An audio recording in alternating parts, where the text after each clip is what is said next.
আমাদের মানবিক মুখ্যমন্ত্রী। কেন বলছি একটু শুনে নিন। যারা বেচারা টিচারিতে কাজ করেও আজকে অযোগ্য প্রমাণিত হয়েছে, এটা আমি আইনের সাথে আলোচনা করছি।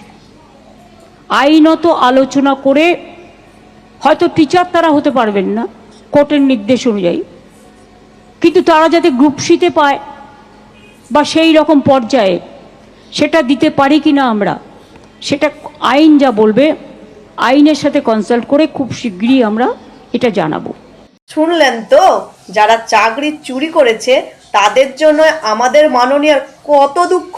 তাদের চাকরির ব্যবস্থা করবে বলছে, আর যারা ফুল মার্কস পেল, যারা যোগ্য, তাদের জন্য কোনো দুঃখ নেই। তারা পুলিশের মার খাক, তাদেরকে পুলিশ টেনে হিজড়ে ভ্যানে নিয়ে যাক, তাতে কি আছে। এমনি এমনি কি বললাম?